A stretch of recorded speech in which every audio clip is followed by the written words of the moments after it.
Hello friends and students, स्वागत है आपका English competitive exam with SSP में। लास्ट क्लास में हमने अनीता देसाई के लाइफ के बारे में डिस्कशन किया था। आज हम इनके वर्क के बारे में डिस्कशन करने जा रहे हैं। थोड़ा सा मैं आपको अनीता देसाई जी के बारे में फिर से मैं बता दूं कि अनीता देसाई जो थी उन्होंने दिल्ली के स्कूल से ही स्टडी की थी और दिल्ली की कॉलेज से ही अपनी पढ़ाई पूरी की थी। दिल्ली में एक क्वीन मैरी स्कूल है, वहाँ से उन्होंने अपनी स्कूलिंग पढ़ाई कंप्लीट की थी और दिल्ली में ही एक मिरांडा कॉलेज है जहाँ से उन्होंने इंग्लिश लिटरेचर की अपनी पढ़ाई कंप्लीट की थी और वो अभी तक जीवित हैं, हमारे बीच में। तो चलिए समय वेस्ट ना करते हुए इनकी कुछ इंपॉर्टेंट वर्क्स पे आज हम फोकस करते हैं। टाइम ज़्यादा वेस्ट ना हो इसलिए हमने काफ़ी शॉर्ट में बनाने की कोशिश की है ताकि आपको अच्छी तरह से एक ही वीडियो के अंदर 3 इनके जो वर्क्स हैं वो अच्छी तरह से समझ में आ जाए और शॉर्ट वे में समझ में आ जाए। तो चलिए स्टार्ट करते हैं आज की वीडियो। सो अनीता देसाई 1937 में बॉर्न हुई थी and she is alive now, right now, and we are going to do DSSS syllabus, that is the work of Anita Desai. So if we talking about her first work, then it is Where Shall We Go in This Summer 1976, जो कि 1976 में release हुई थी, publish हुई थी। Fire on the mountain जो कि 1977 में पब्लिश हुई थी। इन कस्टडी 1984, इन कस्टडी जो है वो 1984 में पब्लिश हुई थी।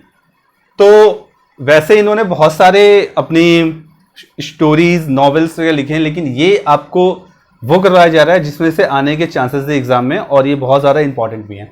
चलिए टॉपिक पे आते हैं। Where shall we go in this summer, ये बेसिकली एक ऐसी स्टोरी है जहां पर एक वुमेन होती है जो कि प्रीनेटल पेन से सफर कर रही होती है, यानी कि वो झेल रही होती है उसे। और इस बार वो नहीं चाहती है कि उसका ये बच्चा हो क्योंकि उसके 4 बच्चे पहले से हो चुके हैं और वो एक मिडिल एज एक्ट्रेस है। मींस कि एक ऐसी एक्ट्रेस है जिसकी एक एज हो चुकी है और आप समझ सकते हैं कि इस एज में अगर बच्चे होते जाएं तो फिर उसका जो नेम है, फेम है और जो अर्निंग है वो कम हो सकती है। इसलिए वो चाहती है कि उसके ये बच्चा ना हो और वो इसके साथ साथ टेंशन में भी है। टेंशन में इसलिए क्योंकि अगर ये चीज़ हो जाती है तो बाकी चीज़ें उसको इफेक्ट करेंगी, सोर्स ऑफ इनकम उसका इफेक्ट हो सकता है। इसलिए वो कहाँ चली जाती है? She return to Manori island. Manori island जो है वो मुंबई में है। Where she spent her childhood, उन्होंने अपनी जो चाइल्डहुड है एक बार वहीं पे स्पेंड किया होता है। Now she prevent from birth, अब वो बर्थ से प्रिवेंट चाहती है कि ये बर्थ ना हो। फिर से देख लेते हैं। Stories about a woman in prenatal pain and tension. Tension आप समझ सकते हैं किस चीज की होगी। वेयर सीता, उनका जो कैरेक्टर है उनका नाम सीता है।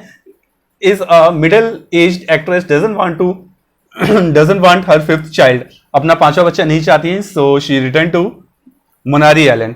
होप सो आपको क्लियर होगा। नेक्स्ट आते हैं fire on the mountain. Fire on the mountain जो है 1977 में लिखा गया था। ये एक ऐसे लेडी की स्टोरी है जिनकी एज बहुत ज्यादा हो चुकी है। मीन्स की शी इज नाउ अराउंड 70 और 75 ईयर्स ओल्ड। तो इसलिए वो ये चाहती हैं कि उनकी जो भी बची हुई जिंदगी है वो एक माउंटेन्स के आसपास के एरिया में, शांति के एरिया में बिताएं। लेकिन तभी उनके लाइफ में उनके ग्रेट ग्रैंड डॉटर की एंट्री होती है जिसका नाम क्या है? राका होता है। ठीक है, तो एक बार इसमें आ जाते हैं। Book focus on the elderly widows isolation, क्योंकि ये विडो होती हैं तो इनके आइसोलेशन और लोनलीनेस के बारे में बात की गई है और इनका नाम होता है नंदा कौल। क्या नाम होता है? नंदा कौल। क्वेश्चन आ सकता है आपके DSSS में। एक क्वेश्चन ये भी आया था कि अमेरिकन जो प्रेसिडेंट थे अब्राहम लिंकन, तो उनके ऊपर एक एलिजी बनाई गई थी, वो क्या थी, उसका टाइटल क्या था? तो इसलिए आपसे कहा जा रहा है कि आप इन चीजों को देखें कि किसका क्या मतलब है। नंदा कौल है, लीव्स इन कसौली, कहां रहती है? कसौली में। Now she had been old, अब वो बूढ़ी हो चुकी है। She wants to live and spend her life around mountain, अपनी जो लाइफ है यहीं खर्च करना चाहती है, यहां रहना भी चाहती है माउंटेन के आसपास। But after the entering of her great grand daughter Raka के आने के बाद सब कुछ उनकी लाइफ में बदल जाता है। ठीक है, नेक्स्ट आते हैं इन कस्टडी, जो कि 1984 में रिलीज हुई थी, यानी पब्लिश हुई थी।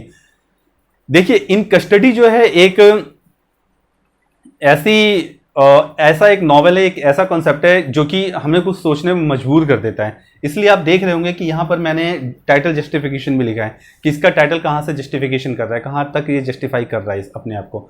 तो बेसिकली आपको ये बता देना चाहता हूं मैं कि इन कस्टडी में एक देवेन नाम के एक कह सकते हैं कि राइटर होते हैं जो कि चाहते हैं कि एक नूर नाम के पर्सन का इंटरव्यू लिया जाए, और वो नूर जो नाम के जो पर्सन है वो उर्दू लिटरेचर को उन्होंने अब तक अपनी लाइफ में बचा के रखा था। यानी कि सिचुएशन ऐसी हो रही थी उस समय आसपास कि उर्दू संस्कृत वगैरह जो भी हैं उनको बाहर किया जा रहा था और मेन हिंदी और इंग्लिश को ही तवज्जो दिया जा रहा था। इसलिए वो ये चाहते थे कि जिन्होंने इस लैंग्वेज को बचा के रखा है तो उसको हम क्या करें कि उनका एक इंटरव्यू लेना चाहिए। तो उसके लिए मुराद जो होते हैं उनके दोस्त होते हैं जो कि एक सेकेंड हैंड टेप रिकॉर्डर का इंतजाम करके देते हैं कि सेकेंड हैंड टेप रिकॉर्डर उनको मिल जाए जिससे वो अपना काम चला सकें, और जो भी चीजें पहले बनी है उसको या तो टैपिंग के जरिए उसमें डाल सकें या फिर उनका इंटरव्यू उसका ले सकें। लेकिन ये इस चीज में कामयाब नहीं हो पाते हैं। क्यों नहीं हो पाते हैं, इसके लिए आपको पूरा ये देखना पड़ेगा। चलिए टॉपिक पे आते हैं। Under the advice of his friend Murad and editor of Urdu literature, जो देवन होते हैं वो उर्दू लिटरेचर के एडिटर होते हैं, buys a second hand tape recorder. Second hand tape recorder खरीदते हैं so that it can write about Urdu poetry, ताकि ये उर्दू पोइट्री के बारे में लिख सके, and take interview of Noor, जो नूर का इंटरव्यू ले सके। और नूर को देखिए फादर ऑफ उर्दू पोइट्री कहते हैं। क्वेश्चन आपके एग्जाम में आ सकता है कि फादर ऑफ उर्दू पोइट्री किसे कहा गया है इस नॉवल के अकॉर्डिंग, ठीक है, इसका ध्यान रखेंगे आप। Whose struggle to keep Urdu poetry live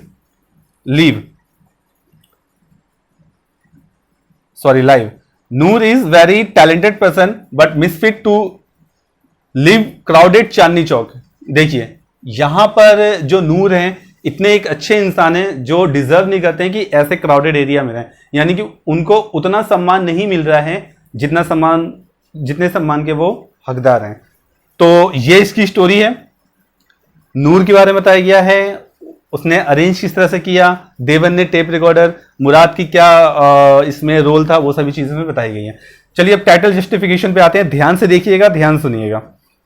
it's title tells that how the characters feels and speaks to lack of social insecurity. देखिए लाइफ में और सोसाइटी में कुछ चीजें ऐसी होती हैं कि आप देख रहे हैं कि वो चीज गलत है, फिर भी आप उसे गलत नहीं बोल पाते हैं क्योंकि आपको सोशल इनसिक्योरिटी होती है, आपको सामाजिक दबाव होता है कि आप नहीं बोल सकते हैं। आपको थोड़ा सा अपने अंदर ये फीलिंग आती है कि हमें रहना सोसाइटी में, हम सोसाइटी के खिलाफ कैसे बोल सकते हैं। तो ये बेसिकली ज़्यादातर रिलीजन में होता है। अधिक जानकारी के लिए आप वो मूवी देखेंगे ओ माई गॉड, तो उसमें ऐसे ऐसी चीज़ें दिखाई गई हैं कि भगवान हेल्प नहीं कर पाते हैं, और अगर आपने भगवान के खिलाफ कुछ बोला तो पूरी सोसाइटी आपके खिलाफ हो जाती है, यहाँ तक कि उसके घर वाले ही उसके खिलाफ हो जाते हैं। तो ये जो कस्टडी है, यानी कि आपने एक तरह से जिम्मेदारी उठाई है किस चीज की, कि उर्दू लिटरेचर को बचाएंगे, अपनी सोसाइटी को आगे बढ़ाएंगे और अपना जो आपका आत्मसम्मान है उसे आगे बरकरार रखेंगे। तो ये एक तरह की कस्टडी है कि इन चीजों की आप कस्टडी कर रहे हैं, देखभाल कर रहे हैं, लेकिन ये नहीं हो पा रहा है। क्यों? Lake of social insecurity and Indian, जो कि इंडियन सोसाइटी में आपको देखी जा सकती है। देवन फील्स ट्रैप्ड, जो देवन है वो अपने आप को ट्रैप्ड महसूस करता है in his job and marriage life, job और मैरिज लाइफ में अपने आप को ट्रैप्ड महसूस करता है, और साथ ही में सोसाइटी में भी अपने आप को ट्रैप्ड महसूस करता है कि वो फंसा हुआ है।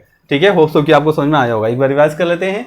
वे shall we go in this summer 1976 में पब्लिश हुआ था। ये एक स्टोरी एक ऐसे फीमेल कैरेक्टर की है जो कि मिडिल एज पर्सन हो चुकी हैं और वो नहीं चाहती हैं कि उनका जो 5वां बच्चा है वो अब जन्म ले इस दुनिया में। उनका नाम सीता है, इसलिए वो चाहती हैं कि जहां उन्होंने अपना बचपन स्पेंड किया है वहां पे वो जाके बाकी का जो समय स्पेंड करें और कोशिश करें कि ये बच्चा इस दुनिया में ना आ पाए।